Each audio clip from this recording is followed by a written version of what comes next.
Hi guys, it's me, NElise, coming to you tonight on the full moon in Libra. I have a lot of releasing, guys, that I need to get done tonight. There's a lot that I feel has been stirring and bubbling and coming up to the surface with all the intense healing work that I've been doing. I feel like the collective out there energetically, so many people are going through emotional, mental, spiritual, energetic upheaval. Like everything is chaos right now, and there's beauty in chaos. But tonight is the full moon in Libra on April 7th of 2020, and this is a really powerful time for releasing, for things to really start coming to fruition, for us to really be completing and finalizing things that we want to see happen in our lives, and really about releasing things that no longer serve our highest good. And I was meditating earlier with Spirit, actually around 3 o'clock in the morning. They woke me up and they said, this is what you are going to do tonight. And they went into extensive detail about what it looks like, what it feels like, and the importance of dealing with the sacral chakra, which is also our womb space. It's about 2 inches below the navel. And it really is our life force energy. For women, between the sacral and the solar plexus, it's our creativity, it's our powerhouse, it's how we feel empowered, it's how we hold our head up high when we walk through the world. It really is such an important area for us to have healed and to have balanced. And tonight,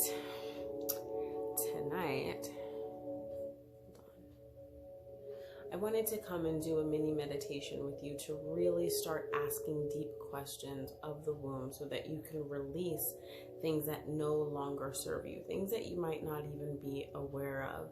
Because right now the energy in the atmosphere is getting everyone to do deep reflection.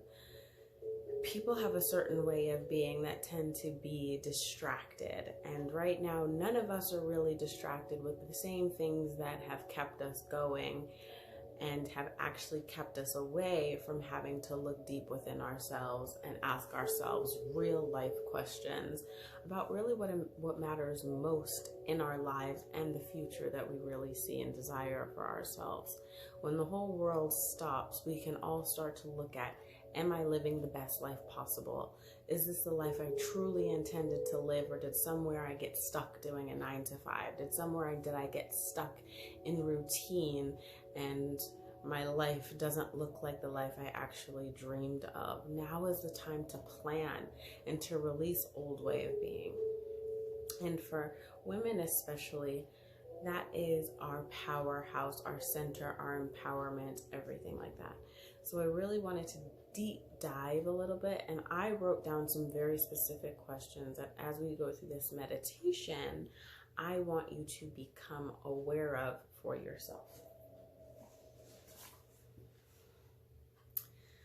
So as you are going through this meditation, listening to the music, putting your hands on your beautiful, beautiful womb space, on your sacral chakra, moving up and down, between the sacral chakra and the solar plexus chakra.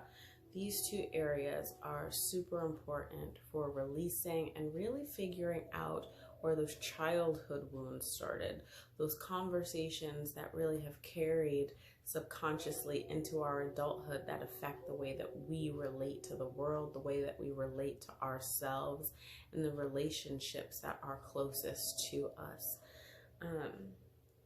So as we go through this womb healing, I want you to just really focus on speaking and communicating with your womb space, your belly, your gut. And for any of us who have gastric issues, problems with our stomach aches all the time, this is where a lot of energy is held. It could be a weak area for you, and it really is your womb space trying to communicate messages to you when there is pain there that wants to be released, or an excessive amount of energy that wants to be released. So as we go through the meditation, one of the questions that I want you to ask yourself is, ask the womb what it needs to release in order to restore balance and power back to it. So we'll connect with the womb, we'll talk to it, we'll say, what does my womb space need to release? What does it need in order to restore balance and power back to this sacred space right here? Question number 2 is ask the womb what stories you've made up and still carry within the womb that directly affect the way you deal with your current relationships. That's number 2. I will repeat it again. Ask the womb what stories you have made up and still carry in the womb that directly affect the way you deal with your current relationships. And number 3, what daily activities do you need to do in order to restore the feminine and masculine harmony within? Those are good questions, aren't they? I love them. They're such good questions, and they were given to me by Spirit. As you are connecting with your womb space, there may be things that come up for you. There may be, questions that just pop into your head, and I want you to ask the womb these questions. Sometimes thoughts, feelings, and emotions start to rise from the belly, and then all of a sudden it hits you right in the head. It's like, bam, I want you to know this. Bam, I want you to know this. And when you start to put attention towards certain areas and certain chakras and certain places on your body, they all have messages that they wish to relay so that energy can be released and so that you can know yourself on the deepest level. What you know about yourself and your consciousness doesn't even really begin to scratch the surface of the things that are lying deep within your soul, stemming from past lives to even your childhood experiences that you've tried to bury and put away. And now in this time of healing for the collective universe, the people in our 3D world right now, everyone is going through this mass awakening of self and what it is that we truly want and desire. So just allow the questions to come up, allow the feelings to come up, and know that it is all good. And that you are safe, and that you are loved by Spirit, you are guided by Spirit, and everything, even though it doesn't look like it all the time, is good. It is good because everything is happening for your highest good so that you can have the kind of life that is truly thriving and filled with joy. So I hope you enjoyed the meditation, and I will see you in the next video. Hey guys, we're back for part 2 of the full moon in Libra meditation, releasing and healing the womb space. And for those of you who missed the first video, go back and look at it. The first video explains what we're doing here right now in this time. Releasing all things that no longer serve our womb space, people who no longer serve our highest good. This is a time of change. This is a time of ease, and this is a time to just really look at what it is that we desire and how we wish to move forward into our future, leaving behind things that no longer serve where we want to go in the future we see ourselves thriving in. So here we go with womb cleansing, womb releasing, womb healing. Amen.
So I hope you guys enjoyed my mini meditation. Of course, it feels like it's never long enough. I hope that you continue the extended version, which is going to really be with yourself for at least 30 minutes. At least 30 minutes. It's really important to just do the deep dive, to take deep, deep belly breaths, to extend your belly outward as you inhale, and just truly, truly release all the things that you have been holding onto internally. It's so important to clear your energy, to clear the auric field, to clear all the things that you have been holding on to inside of your body, so that we don't manifest diseases and sicknesses because we're not living a life that is truly the one that our soul came here and intended to live. And like I said in video number one, it is so important to utilize this time of stillness, this time where everyone is changing focus and changing gears because we've been forced to. Some of us have to be forced to sit home. We have to be forced to sit still. We have to be forced for our everyday activities just to take a pause. So I hope that meditation helped you. I'm like spraying my aura. I created a beautiful womb spray, a beautiful, beautiful grounding spray made with frankincense, myrrh, and sandalwood. And it is like to die for, to live for. It is to live for. I absolutely love it. I hope you guys get some profound answers when you go really communicating with your womb. I bet most of you didn't even know that you could communicate with the womb. I bet you didn't know you could communicate with any parts of your body in such a deep and intense way. And your body, your spirit, your soul, your heart, it really wants to be in alignment. Your mind, even your mind wants to be in alignment. Everything wants to be in alignment. And when we really honor ourselves, take care of ourselves, and look within, we get answers that we didn't even know existed in us. And it's important to take that time for yourself, to take a time out, to take a break. Between 15 minutes to 30 minutes, even daily, just spending time with yourself, asking, what is it that I need to know? What is it that's going to help me feel good in my body, feel good in my life? What is it that I'm holding on to that I don't even know, so that I can live the best life ever? We all want to thrive. We all want to experience joy. And for so many of us, especially in this time, it's hard. A lot of us are suffering from anxiety and depression and confusion and uncertainty. And trust me, I am a being that thrived on certainty. And it was the one thing that the universe kept telling me was not going to happen. Life is not certain. The only thing that is certain is spirit and how they wish to guide you and lead you and love you so that you can live the best life possible. So I hope you all have a great night. Continue to meditate, continue to love on yourselves. Be gentle with yourselves as you do the healing work. And know that everything is going to work out just as it's intended to work out. Be loved, be beautiful. Good night, you guys.